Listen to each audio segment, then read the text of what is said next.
Sa ngalan ng Ama, sa ngalan ng Anak, at ng Espiritu Amen. Santo, sumainyo ang At sumaiyo rin. kasama ng mahal na Birhen tayo magpuri sa ating Diyos, sa pamamagitan ng misang ito, lalo na sana sa pamamagitan ng ating mabuting buhay bilang mga Kristiyano. At upang tayo maging marapat at magsisimula para sa ating mga kasalanan.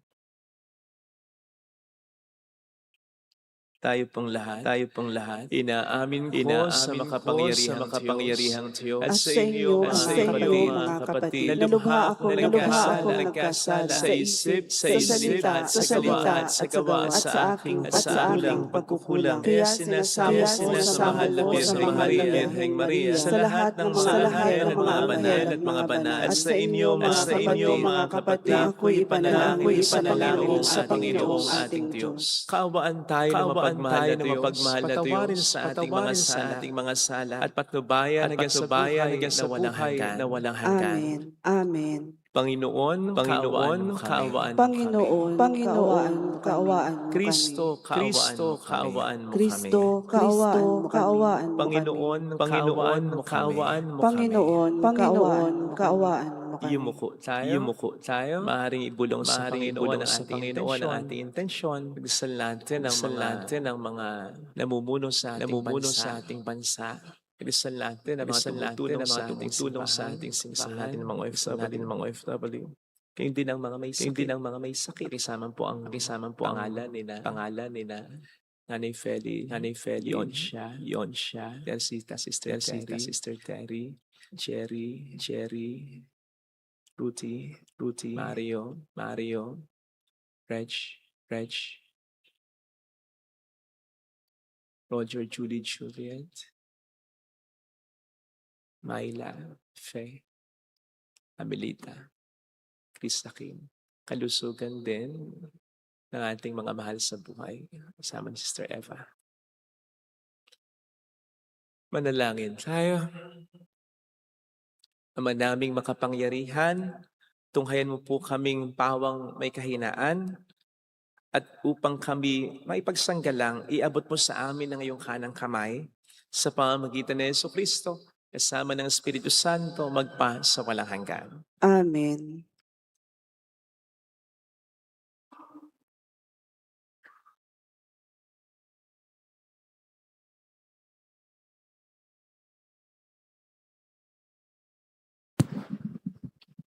Ang salita ng Diyos mula sa aklat ni Propeta Isaias.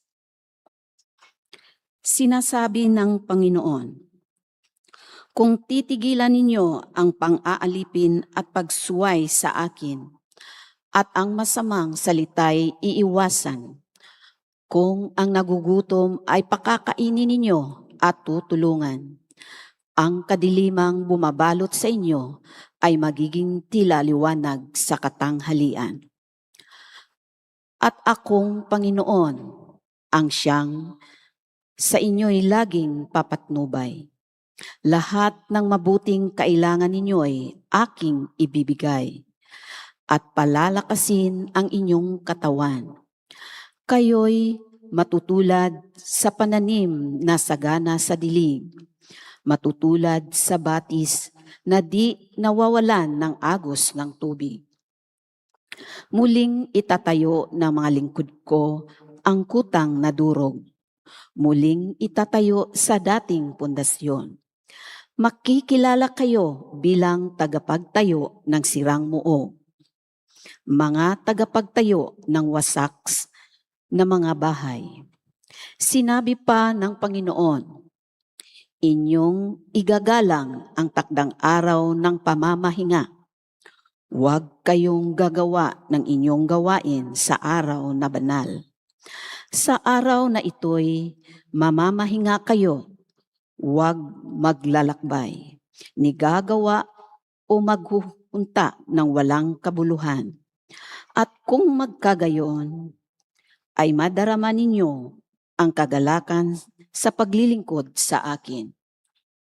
Bibigyan ko kayo ng karangalan sa harap ng buong daigdig at lalasapin ninyo ang kaligayahan sa paninirahan sa lupaing ibinigay ko sa nuno ninyong si Jacob. Mangyayari ito pagkat akong Panginoon ang nagsabi nito. Ang salita ng Diyos. Salamat sa Diyos. Ituro mo ang iyong loob ng matapat kung madusunod. Ituro mo ang iyong loob ng matapat kong masunod. Sa aking dalangin, ako'y iyong dinggin. Tugunin mo poon ang aking pagdaing. Ako'y mahina na't wala nang tumingin. Yamang ako'y tapat, ingatan ang buhay.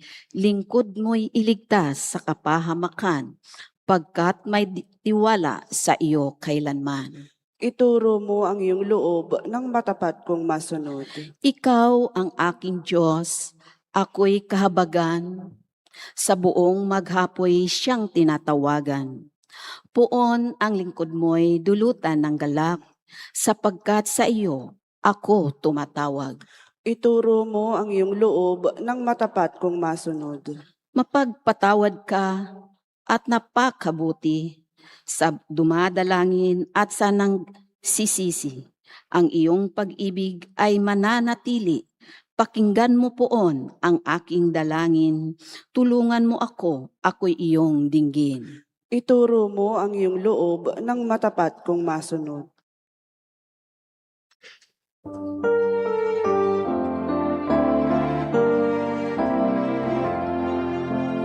Di ba't sadyang may kapwang sarili, dapat kainan ang pagsisilbi at mamangha, di gaya'y dadalisay, pag sa kapwa buhay mo ay nahalay. Bawat galing gamitin sa paglingap, naging damhin kung may naghirap. At tandaan, ganyang pagmamahalan, unang-unang atas ng kabanalan. Sumainyo po ang Panginoon. At sumairin. Ang mabuting balita po ng Panginoon ayon kay San Lucas. Papuri sa iyo, Panginoon. Noong panahong yon, nakita ni Jesus ang isang publikano na nagangalang Levi, nakaupo sa paningilan ng buwis. Sinabi sa kanya ni Jesus, "Sumunod ka sa akin." Tumindig si Levi, iniwan ang lahat at sumunod kay Jesus. Si Jesus ay hinandugan ni Levi ng isang malaking piging sa kaniyang bahay. Nakasalo niya roon ang mga publikano at iba pang mga tao. Nagbulong-bulungan ang mga Pariseo at ang kanilang mga kasamang eskriba.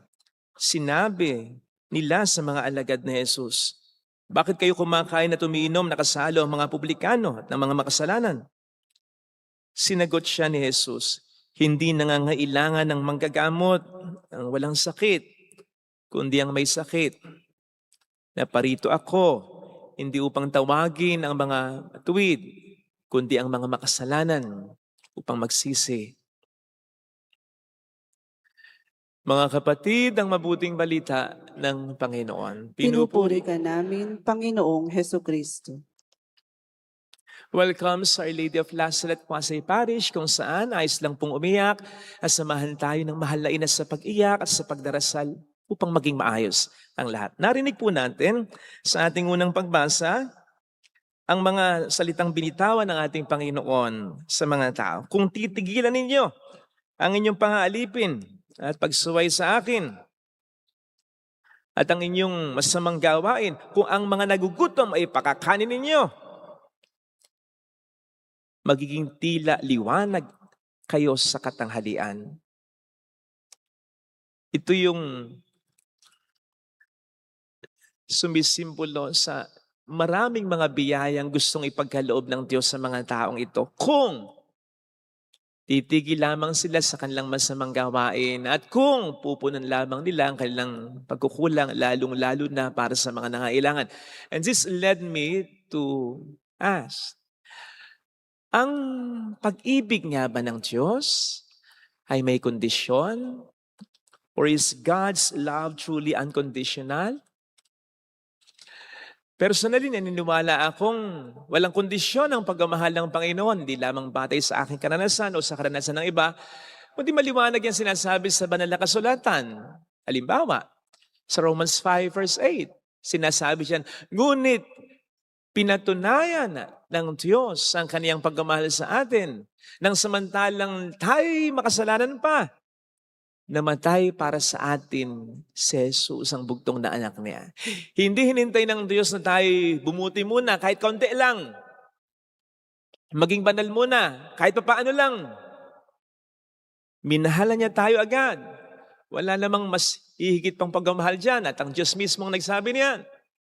Minahalan niya tayo agad samantalang tayo makasalanan pa. Wala talagang kondisyon ang pagmamahal niya. Kaya nga, wala tayong pupwedeng gawing kasalanan magpasa hanggang ngayon na pupwedeng makabawas kahit konti lang ng pagmamahal sa atin ng Panginoon. Yun nga lamang, makapagtatanong ka rin, katulad ng tanong ng iba, hanggang kailan, hanggang saan yung unconditional love na yan? Gayong batay rin naman sa ating karanasan, parang may kondisyones din naman. At batay rin naman sa ibang sinasabi sa banal na kasulatan. Halimbawa po, yung verse na favorite natin mismo tungkol sa pagmamahal ng Diyos sa ating mga tao. John 3:16. Ganun na lamang ang pag-ibig ng Diyos sa libutan. Ganun na lamang, napakatindi, for God so loves the world. Wala nang mas titindi pa dyan. Kaya ibinigay niya ang kanyang bugtong na anak upang ang lahat ng sumampalataya sa kanya ay hindi mapahamak, kundi magkaroon ng buhay na walang hanggan. O you see? Upang ang lahat ng sumampalataya sa kanya ay huwag mapahamak. Paano yung hindi sasampalataya? Mapapahamak?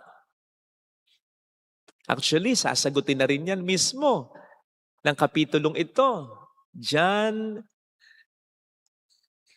3:16 papunta sa 36. Ang sabi doon ay ganire, ang lahat ng sumampalataya sa anak ay magkakaroon ng buhay na walang hanggan. Ngunit ang hindi sumampalataya ay mapapahamak, mananatili sa kanila ang puot ng Diyos. Nakita nyo na. Parang may kondisyon na. Paano natin ipapaliwanag ito? Kaugnay ng tanong na kung talagang unconditional ang pagmamahal ng Diyos, bakit may impyerno?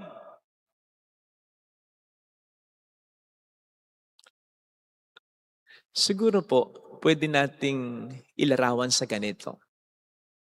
Halimbawa, bibigyan ko kayo ng 1,000. Halimbawa lang huwag niyo seryosohin Hindi niyo hiningi. Basta kusa akong binigay, 1,000. Mahalaga pa rin ang 1,000.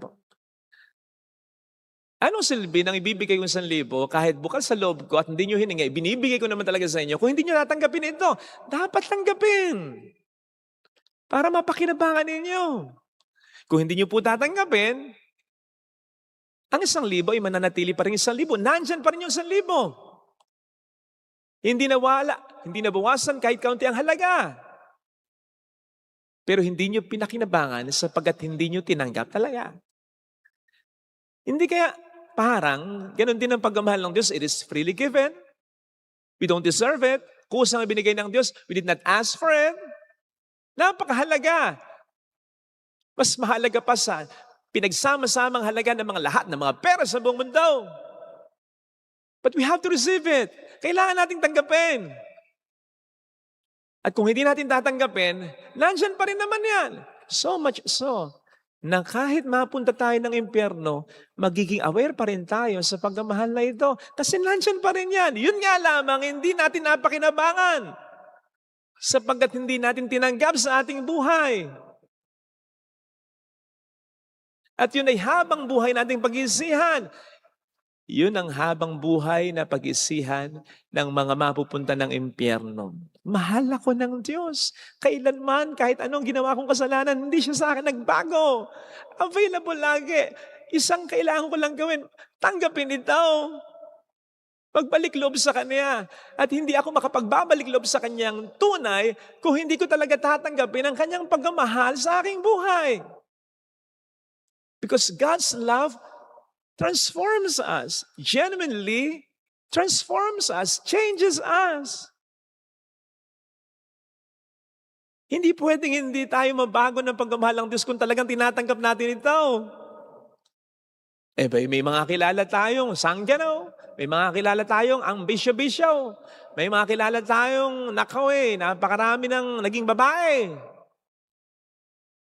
Pero nang makatagpo ang isang babae na minahal niya, pero higit pa dito'y tinanggap niya ang pagmamahal nito sa kanya. Yung pagmamahal ng babaeng yun ang bumago sa kanya. Bakit nga ayaw niyang masaktan yung babae. Kasi na-appreciate niya yung pagmamahal nito sa kanya.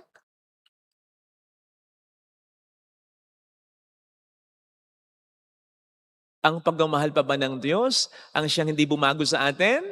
Kung ito'y talagang tatanggapin natin, kung ito'y talagang ma-appreciate natin, pirmis kong sinasabi ang makapagpapabago sa atin, hindi ang pagmamahal natin sa Diyos na kulang, kundi ang pagmamahal sa atin ng Diyos na hindi nagkukulang ano man ang ating mga maging kasalanan. Kung ma-appreciate natin yan, imposible. Kung tatanggapin natin yan, imposible na hindi tayo mabago nito. Masakit mang isipin, masakit man tanggapin, mahirap man. Yun talaga ang dahilan. Hindi natin na-appreciate ang pagmamahal ng Diyos na yan. God loves us and accepts us, welcomes us as we are. But God loves us too much to leave us where we are. Babaguhin tayo ng pagmamahal ng Diyos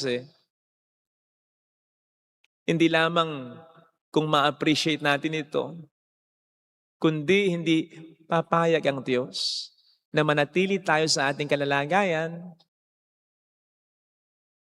kung alam niyang hindi nakabubuti sa atin yan. Mahal tayo ng Diyos kahit sino man tayo. Pero sobra tayong mahal ng Diyos para pabayaan na lamang tayong ganito. Kahit alam niyang may improve pa tayo. O sige nga, matutuwa ka ba na nanatiling nasa mali, nasa maling landas, nasa maling estado ng buhay, nasa kulang na estado ng buhay, ang minamahal mo? Hindi. Sobrang mahal mo siya. Kaya't kahit tanggap mo siya, sino man siya, gagawa ka pa rin ng paraan para ma-improve ang buhay niya sa ikabubuti niya. Kasi mahal mo siya. Ganon exactly yung nangyari sa ating ebanghelyo. San Mateo? Hindi naman sinabi ni Kristo kay Mateo, mahal kita. Okay na sa akin yan. Publikan. Okay na yan. Basta minsan, sunod ka sa akin, tapos balik ka na lang uli.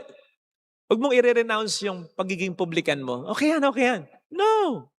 Kaya nga sabi niya, kay Mateo, sumunod ka sa akin, iwanan mo yan. Kasi may mas maganda kong buhay na ibibigay para sa iyo. Maaring yan ay magandang buhay para sa iyo. Pero hindi yan ang magandang buhay para sa akin, para sa iyo, na minamahal ko. Sumunod ka sa akin at higit pa dyan, hindi mo pagsisisihan ang pagsunod sa akin. Higit pa dyan ang ibibigay ko sa iyo. Yun, mga kapatid. You see, kahit na hindi sundin ng mga tao ang Panginoon sa ating unang pagbasa, pagpapalain pa rin sila Kahit naman hindi sumunod si Mateo kay Kristo, mamahalin pa rin naman siya ni Jesus Maliwanag ang sabi ng Panginoon, di ba? Ganon kabuti ang Diyos. Pinasisikat niya ang araw, both sa mabubuti at sa masama. Pinapapatak niya ang ulan, both sa mabubuti at masama. Lahat kanyang pinagpapala. Pero ano ang sasabihin? Sa Santiago 4:6, ang Diyos ay nagbibigay ng mas maraming pagkapala. So mas dinadagdagan niya ang pagpapala ng iba. At yun, katulad ng sinasabi ni Santiago, ay may enjoy ng mga taong tunay na nagpapakumbaba sa harapan niya. Tinatanggap ang pagmamahal ng Diyos sa buhay nila. Tinatanggap ang kalooban ng Diyos sa buhay nila. Kaya ito po sana mga kapatid ng ating pagdasal sa ating banal na misa, may we realize, may we come to think, yung mga blessings na nasasayang, na gustong ibigay ng Panginoon sa atin, pero hindi niya maibigay at hindi natin ma-enjoy sapagkat hindi talaga natin tinatanggap ang kanyang pagmamahal sa ating buhay. Hindi natin na-appreciate ang kanyang pagmamahal sa ating buhay. Yung kanyang pagmamahal na kahit anong gawin nating kasalanan ay hindi mababawasan. Pero sana, appreciation ang tamang tugon dyan, hindi pang-aabuso.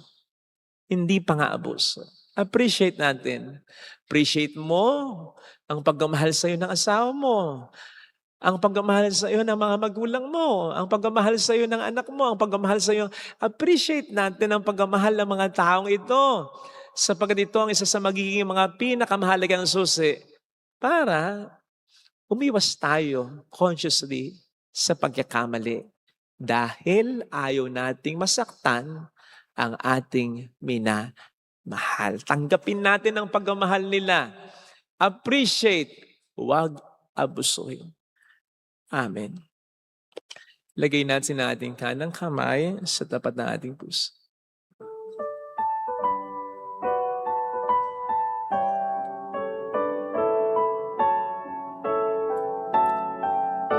Awitin natin.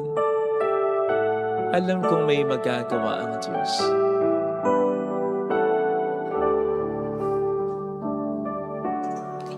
Ang Diyos ang sako. Pumikit tayo. Panginoon, tulungan mo akong makita kung gaano mo ko kamahal. Ito nawa ang magbunsod sa akin para magsisi sa aking mga kasalanan at upang finally ang mga kasalanang ito ay mas lalo ko nang iwasan. Tulungan mo rin po sana ang mga mahal ko sa buhay na makita kung gaano ko sila kamahal upang wag naman nilang abusuhin, wag naman nilang sayangin. Gusto ko pa silang mas mahalin. Gusto ko pa silang mas bigyan. Gusto ko pa silang mas unawain. Gusto ko pa magsakripisyo para sa kanila. Pero ang hirap kung hindi nila na-appreciate ang pagmamahal ko sa kanila. Mayroong magandang mangyayari. Higit pa sa inaasahan. Mas malulubos, mas magaganap, mas makukumpleto ang pagmamahal o ang mga benepisyo ng pagmamahal ng Diyos sa iyo. Kung ma-appreciate at pahalagahan mo ito, mayroong magandang mangyayari sa iyo.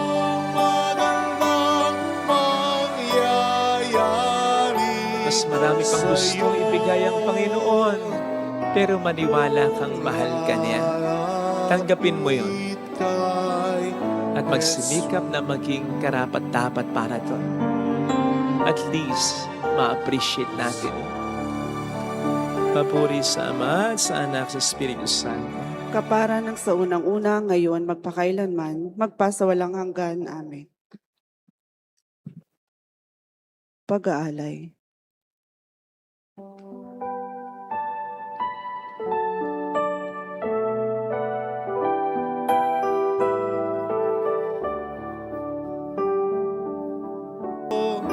Dumalisa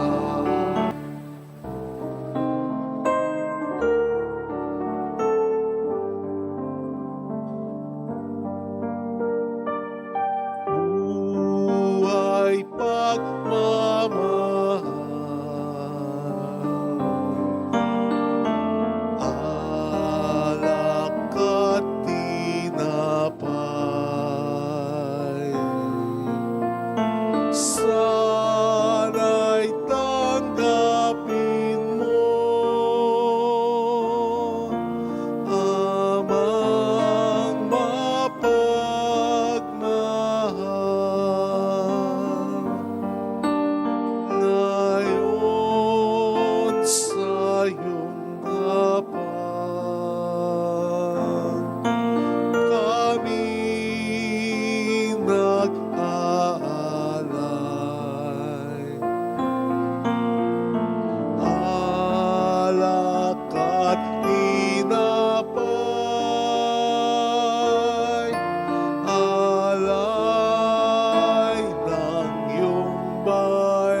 Manalangin tayo, pang ating handog ay maging kalugod-lugod sa Diyos Amang makapangyarihan.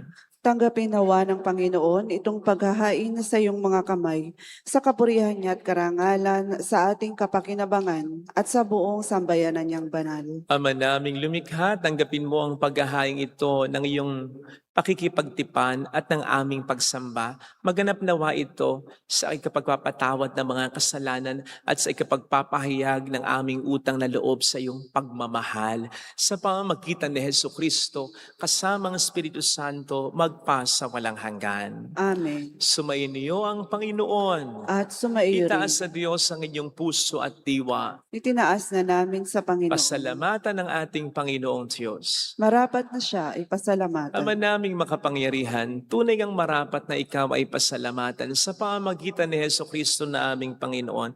Binibigyan mo kami ng bagong pagkakataon upang ganapin ang paghahanda ngayon para sa pagdiriwang ng muling pagkabuhay.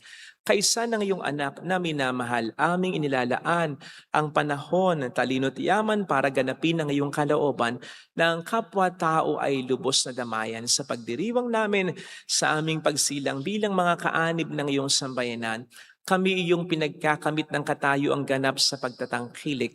Kaya kaisa ng mga anghel na nagsisiawit ng papuri sa iyo nang walang humpay sa kalangitan, kami po'y nagbubunyi sa iyong kadakilaan. Santo, Santo, Santo, Panginoong Diyos ng mga hukbo, napupuno ang langit at lupa ng kadakilaan mo, Hosana sa kaitaasan. Pinagpala ang naparito sa ngalan ng Panginoon, Hosana sa kaitaasan.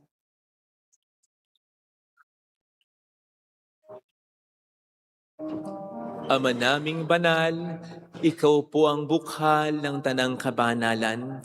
Kaya sa pamamagitan po ng iyong Espiritu, gawin mong banal ang mga kaloob na ito upang para sa amin ay maging katawan at dugo ng aming Panginoong Hesukristo.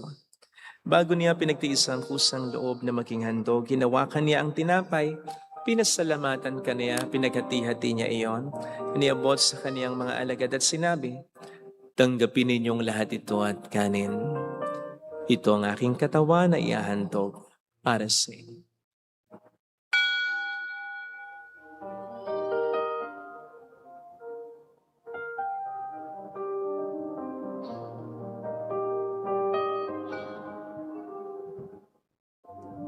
Gayun din naman nang matapos ang hapunan, hinawakan niya ang kalis, uli kaniyang pinasalamatan, iniabot niya ang kalis sa kaniyang mga alagad at sinabi, tanggapin ninyong lahat ito at inumin. Ito ang kalis ng aking dugo ng bago't walang hanggang tipan, ang aking dugo na ibubuhos para sa inyo at para sa lahat, sa ikapagkapatawad ng mga kasalanan. Gawin niyo ito sa pag-alala sa akin.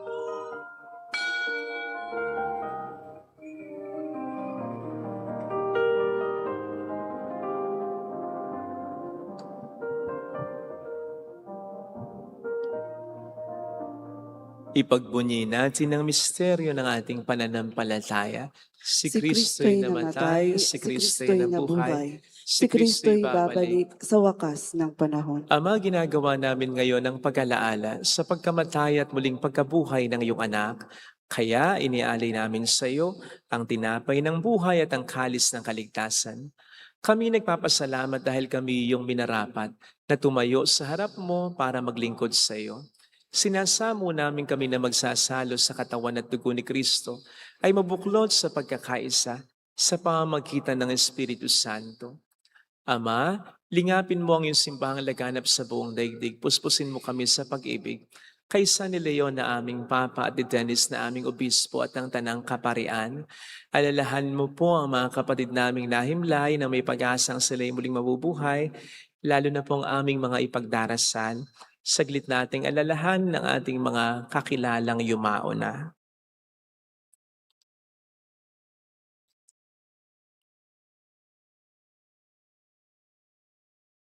Kaawaan mo sila at patuloyin sa iyong kaliwanagan. Kaawaan mo at paging tapatin kaming lahat na makasalo sa iyong buhay na walang wakas.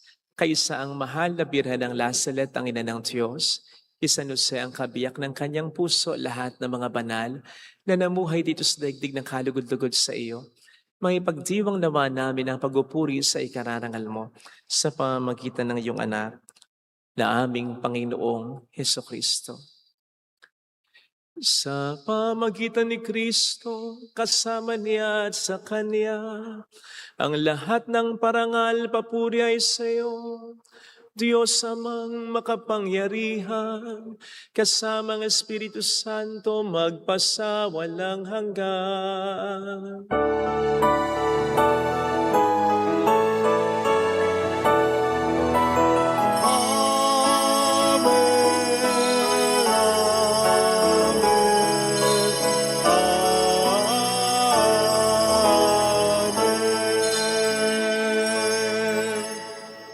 Tumawag tayo sa ating Ama.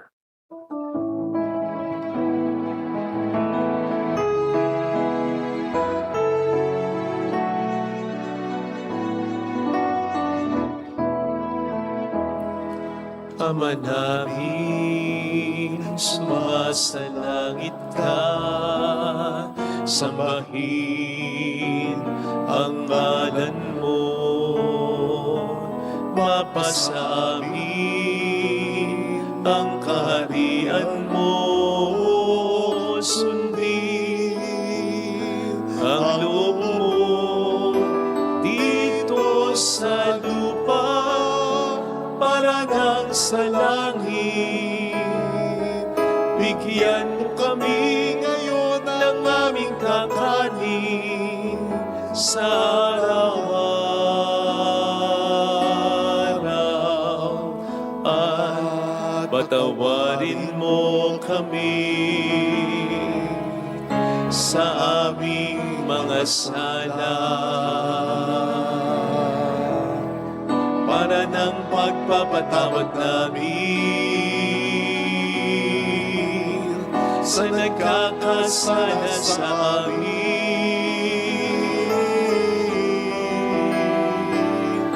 At huwag mo kami ipahintulot sa tukso, at ihadya mo kami sa lahat ng masama.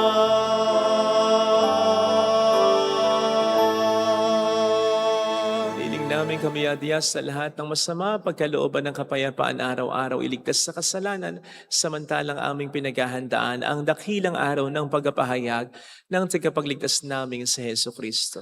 Sapagkat iyo ang kaharian, ang kapangyarihan at ang kapurihan magpakailanman. Amen. Panginoong Jesucristo, sinabi mo noon, sinasabi mo rin sa amin ngayon, kapayapaan ang iniiwan ko sa inyo, ang aking kapayapaan ang binibigay ko.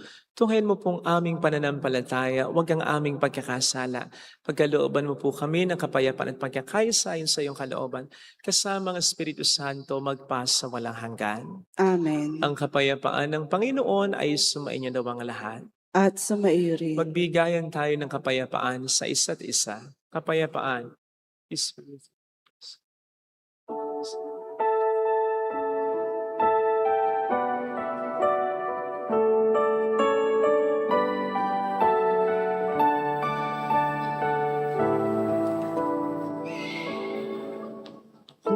Kordero ng Diyos na nag-alis ng mga kasalanan ng sanlibutan,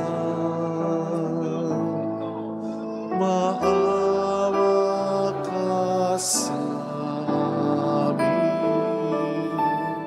Kordero ng Diyos na nag-alis ng mga kasalanan ng sanlibutan, maawa ka sa amin.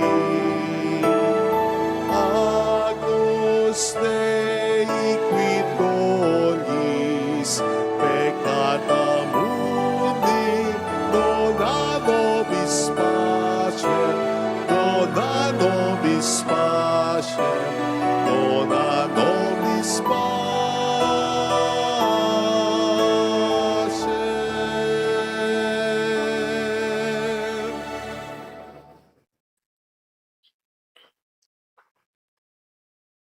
Narito sa harap natin ng Panginoon ang ating buhay at kaligtasan. Mapalad tayong inaanyayahan. Panginoon, hindi ako karapat-dapat na magpatuloy sa iyo, ngunit sa isang salita mo lamang ay gagaling na ako.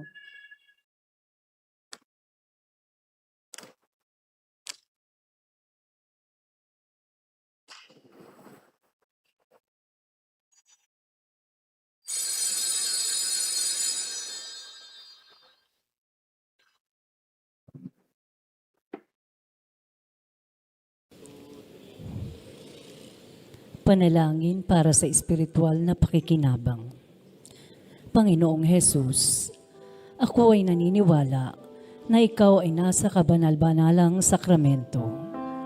Iniibig kita ng higit sa lahat at ninanasa kong tanggapin ka sa aking kaluluwa. Sapagkat sa mga sandaling ito, hindi kita matatanggap sa sakramento. Tumuloy ka sa espiritu sa aking puso. Niyayakap kita na para bang naririto ka na. Inaalay ko ng buong buo ang aking sarili sa iyo. Huwag mong hayaang mawalay ako sa iyo. Amen.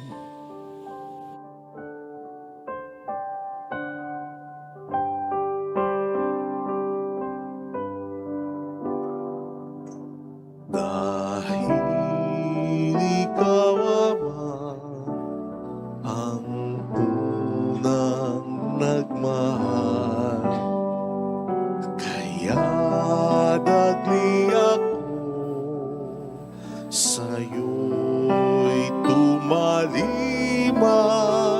Paano ko tatangihan ng pag-ibig mong laan, kung dalisay ang iyong angan sa akin noon pa man. Ngunit kay lubog ng puso kong ito, sadya kitang nalimot sa salay na lugmok. Gayon pa man katulad ko'y inibig mo pa rin. Ninais mong maibalik ako sa iyong piling. Kahit tanging anak iyong ibinigay sa aking kaligtasan, buhay niya'y inalay.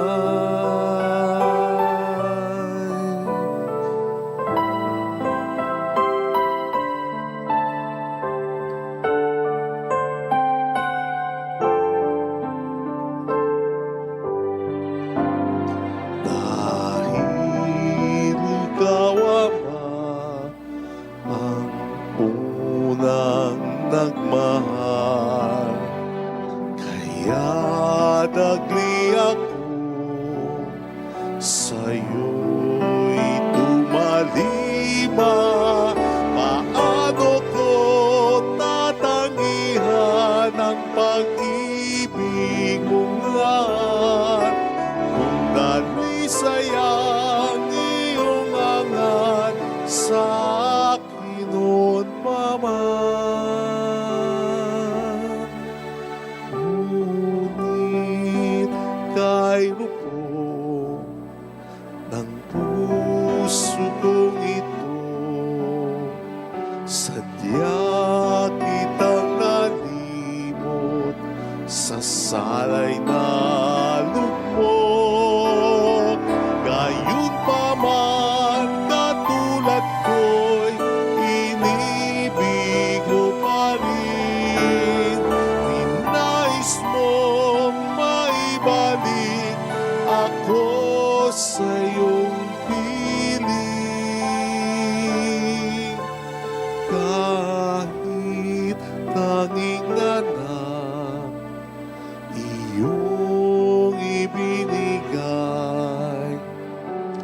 aking kaligtasan, buhay niya'y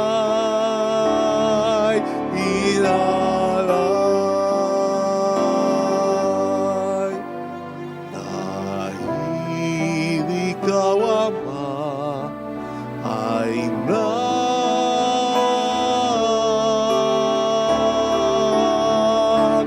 nagmamahal.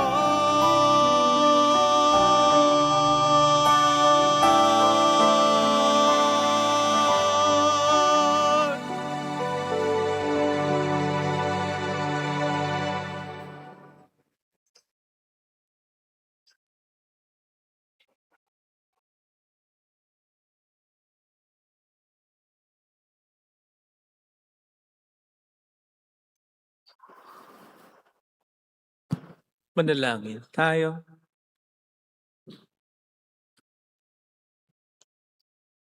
Ama naming mapagmahal, kaming pinapagsalo mo sa banalapiging ay makapakinabang nawa sa buhay mong bigay sa amin at maitaguyod nawa kami nito hanggang aming sapitin ang iyong maligayang piling sa pamamagitan ni Jesucristo kasama ang Espiritu Santo magpasa walang hanggan. Amen. Holy Gods, Holy Mighty One, Holy Immortal One. Have mercy on us and on the whole world. Holy Gods, Holy Mighty One, Holy Immortal One. Have mercy on us and on the whole world. Holy Gods, Holy Mighty One, Holy Immortal One. Have mercy on us and on the whole world. Jesus, King of Mercy, We trust in you. alalahanin, Alalahanin, o mahal na Birhen ng Lasalet, ina ng pag-asa. Ikaw ang nagpaalala sa aming magbalik loob sa Ama. Ito ang nagpapatunay ng kagandahang loob mo'y nanatiling busilak. Sa pag-aaruga mo sa amin, tungkulin mo'y tinupad. Sa paanan ni Kristo'y itinuring mo kaming mga tunay mong anak. Kaya ninais mong ni Isay huwag mapahamak. Maging sa iyong walang tigil na pananalangin, pati luhay pumatak. Huwag namang mawala ng saysay ang iyong paghihirap. Hiling nawa namin sa iyo o aming inang liyag, na matapos ang pakikibaka namin sa mundong ito, at sa pananatili namin tapat kay Kristo. Sa kapurihan mo'y makibahagi kaming ganap, upang kung nasaan ka ngayon, ay maparoon din kaming lahat. At ang kaganapan ng kalwalhatian ng Diyos Amay, tuluyang matupad siya nawa. mahal na Birhen ng Lasalet, tagapagkasundo ng mga makasalanan. Ipanalangin mong walang patid, kaming mga dumudulog sa iyo. Marami pong salamat sa inyong pakikisa sa mga tulong na pinipigay ninyo, na nagiging dahilan para makatulong din po tayo sa iba. Marami pong salamat. Sumainyo ang Panginoon. At sumayo rin. Pagpalain kayo kasama ng ating pamilya na mapagmahal na Diyos, ng Ama at ng Anak, ng Espiritu Santo. Amen. Umayo tayo sa kapayapaan ni Kristo. Salamat sa Diyos.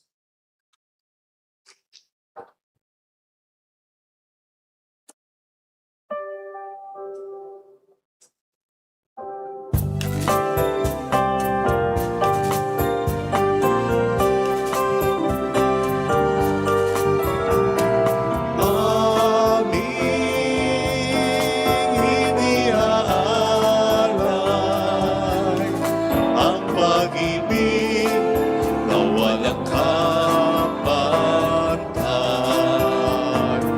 Okay, sarap mabuhay kung may nagmahal,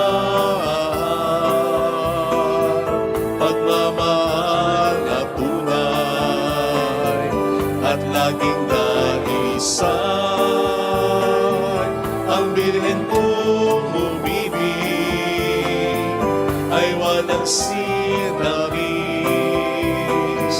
pagsindang sa talinis sa iyo hanggang langit. O Birhen, Birheng mahal, sa awit at sa dasal,